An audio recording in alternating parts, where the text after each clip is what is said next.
My name is Jamie Lee, and today I'll be doing a review of the movie Ghosted, streaming on Apple Plus.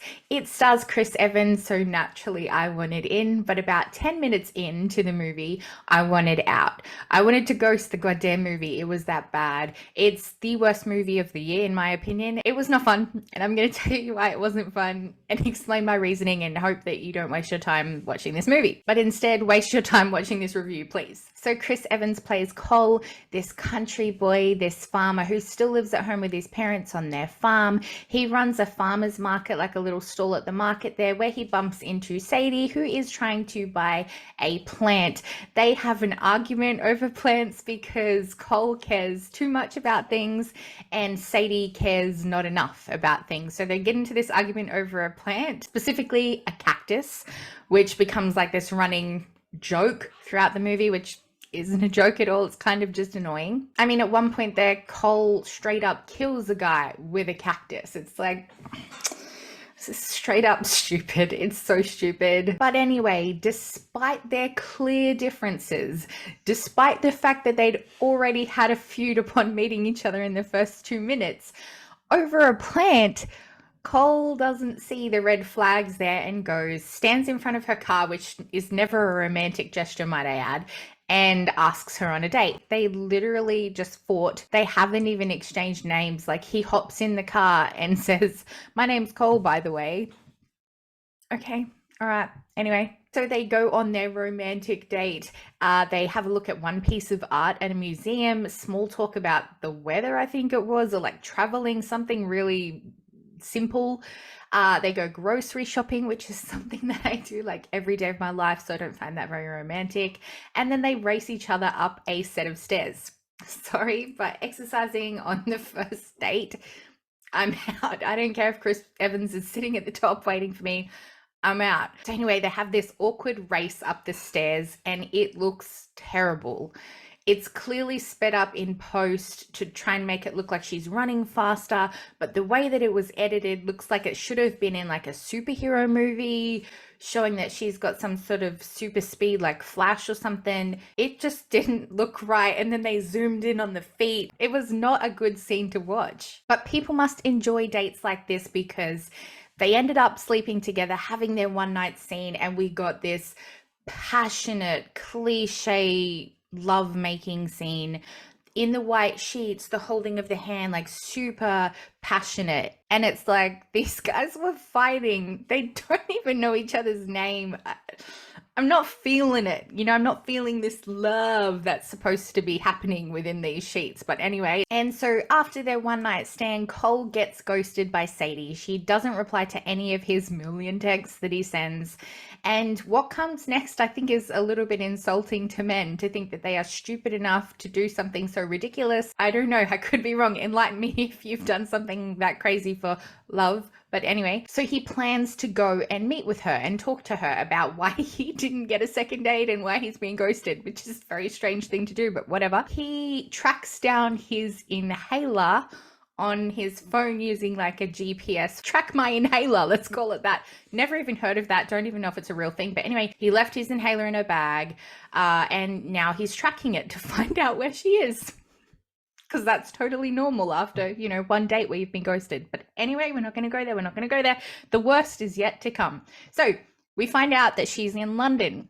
And my brain's thinking, London? Like, she would have had to pack a suitcase in order to go there. Why would she have taken his inhaler to London? Like, wouldn't happen. She would not have taken the tiny little bag that she ran up the stairs with to London. Like, anyway. So after that, with his mum's encouragement, might I add, he goes to London. Oh, God. They've been on one date. They've boned once. He travels and leaves the country to go and find this girl who's not text him back.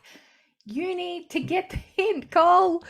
I don't think anybody would do this. I think it's so far-fetched to even put it in a movie that is made up, and I get it, it's a made-up movie, whatever. But I just think it's really far-fetched to expect us to believe that men would do something this crazy, but I don't know. He gets intercepted by this group of terrorists, I guess you could call them. They're hunting for this biochemical weapon called the Aztec. They mistake him for being the taxman, who is the person who has this weapon. And it's so annoying. The amount of times that I hear the taxman, are you the taxman? Oh my gosh, it's so annoying. I wish I had have counted how many times they actually said the word the taxman, because it would have been more fun counting how many times or predicting how many times that they say these words, this phrase, compared to how actually fun the movie was in general. That would have been way better, but I didn't. We then find out that Sadie is the taxman working with the CIA to stop this biochemical weapon from getting into the wrong hands. And the rest of the movie is just this action-packed movie going through the motions of every move that you see in an action movie was in this, play by play, step by step, slow-mo. Like, you knew what was coming before it even hit you. It was just boring. And I feel like if the romance had been a little bit better in it, I could have looked past the boring action scenes. So I think if there was a little bbit more chemistry, I do not feel any chemistry at all between Cole and Sadie in this movie. And I think it's because I look at Evans and Ana de Armas as like brother and sister. Like, they have such a good bond that's like friendly. I never look at them romantically. And that's an issue, because in the movie they're supposed to be romantic. I mean, they have like a love scene and I'm just sitting there like, yeah, I've seen this before. I get it. Yep, they're supposed to be in love. We get it. It's just so generic. It's so cliche and I don't feel anything from it. And I'm supposed to feel something from that. The scenes themselves were not set up to ever be romantic or show them have any sort of connection or bond or friendship even. She was like, oh, why didn't you shoot that guy? You didn't shoot him fast enough, things like this. Like, he's a farmer. He is just this country guy who's living out on a farm, probably never shot anything apart from a pig in his life. And you're expecting him to shoot a human being. And then when he did and he killed someone, she had no expression. And she was just like, well, why didn't you do it faster? And they fought over the fact that he was not a CIA agent. And vice versa, he was angry at her because he's like, how could you keep this from me? Why didn't you tell me you're a part of the CIA? And it's like, she didn't even tell you her name, man. Like, in the first date, I don't even think you knew her name. Why would she bung on about her career when you guys talked about, wow, the sun's out today, it's looking really nice? I just don't understand. So I didn't feel any light at the end of their tunnel. I didn't even want them to be friends, let alone anything more in this movie. And that was a little bit disappointing to me because the title is called Ghosted. So I kind of wanted to see a bit more build-up of that romance, a bit more build-up of a relationship, and then him get ghosted so we could see how he like emotionally deals with being ghosted. I think that's a really good topic to address.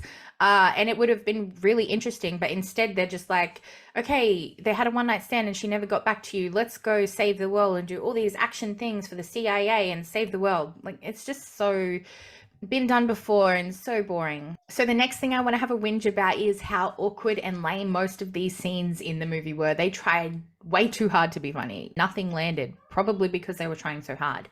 And I am all for female empowerment, that girl boss factor. I get it. That's strong and encouraging and inspiring. It's great.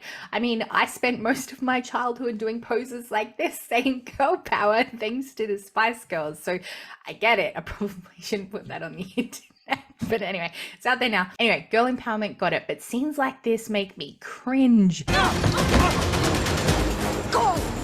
Are you comfortable? Sorry. I'm literally sitting there rolling my eyes at scenes like this. It was the dialogue trying so hard to be funny.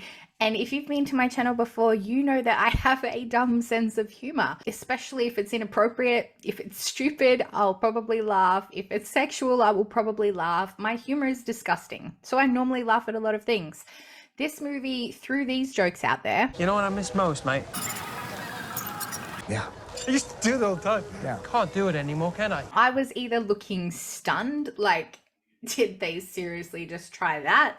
Or my eyes were rolling in the back of my head again because of how lame and dumb those jokes were. I didn't even chuckle. It was not funny. The funniest thing that happened in this movie was the cameos because they were unexpected. And I thought, oh, fancy seeing you in this dumb movie. And that's where I got my chuckle from. You have Anthony Mackie rock up, John Cho, Sebastian Stan, and even Ryan Reynolds rocks up for a cringy ass scene as well. What I did enjoy though is seeing these cameos and seeing Cap, which sounds so stupid, getting this reunion. You know what I'm saying? Like my Marvel, my Captain America, and then having, you know, his buddies around him. You know, you've got Falcon coming in, and then you've got Bucky, and that's all I was thinking, even though I should have been thinking about Cole and, you know, saving the world from this, I don't know, terrorist from the CIA, whatever. All I was thinking about is my Marvel reunion in that moment. So I guess there's a positive out of it. I'm not a VFX girl. I'm not a CGI girl. I usually can't notice when they film on green screen or blue screen or whatever it might be. I don't care. I'm just watching a movie. But in this movie, it is so obvious to see the background change and to see that they've shot on a green screen, for example. The action scenes, specifically this one in the bus, was just so obvious. The editing just wasn't right, and it didn't flow like a movie should. Like I could literally see the scenes where they'd cut and stop, do the stunt again. It really didn't flow well, and I'm thinking, like, if I can notice this and I'm dumb, like imagine what people who are, you know, qualified in this field would be thinking when they're watching this movie. Like they would notice so much more than I did. Just when you think it can't get any worse, you have this epic soundtrack chucked in on top of this crappy movie. You have these really great songs thrown in at really random times to try and pull you into the movie when it's really pushing you out. For example, we get this fight scene on the bus and My Sharona is playing. I mean, they're fighting and, you know, killing these terrorists and things like that. And I'm sitting here thinking I should probably be invested in Cole's life. Like, I want him to live, don't I? Instead, I'm sitting there like, I really want a microphone right now and I really want to pump out some karaoke. And that's probably not how I should be feeling in this action rom-com, whatever genre we want to throw this into. It didn't fit. And then after that, they have Jets, Are You Gonna Be My Girl? Again, like I just wanted to pump out the drums and start singing. Why is it in this action scene? And then we get another action scene at the end, and they did my boy Bruno Mars dirty. I mean, no, it's not his song technically. It's, you know, Mark Ronson's or whatever, but Bruno's in it, and therefore it's Bruno to me. And they pump out Uptown Funk. What are you guys doing? Nothing is flowing in this movie, and you should be pulling me into the movie, and you are taking me out because I just want to pump karaoke right now. I just want to dance. I want to go to the club. I want to dance. And I shouldn't be. I should be thinking, oh, how are they going to get this Aztec biochemical weapon to save the world? How are they going to save Cole's life? And instead I'm thinking about singing and dancing. I'm sorry, but that is stupid. With a cast this hot, this movie shouldn't have been this cold. It was so boring. It was so bland and generic, and there was nothing new. There was nothing even exciting about it at all. I kept screaming out to my husband going, oh my God, this is horrible. Why am I still watching this? And he's like, why are you still watching it? And I'm like, well, I got to stick it out now for Chris Evans, right? Or I'm sticking it out for you guys. So, you know, the whole 5 of you that watch my videos, thanks, by the way, you know, don't have to sit through this as well, because it was like 2 hours. Like, it was a really long movie too. And I know I've been a little bit critical and a little bit harsh on the action romance movies of late. So if you've watched this movie, let me know in the comments if you enjoyed it. Maybe I'm just being too critical. Maybe it was fine, but I did not enjoy it. And I wouldn't recommend it. So if you don't want to waste your time, don't watch this movie. But yeah, if you liked my review of this dumb movie, could you please give it a like? Can you please give it a like anyway, because I sat through a crappy 2-hour movie and I need some sort of pity, right? And if you're not already, could you please give me a sub and then head on over to my Instagram and give me a follow over there as well, please. Okay, sweet as. Have a good day. Bye.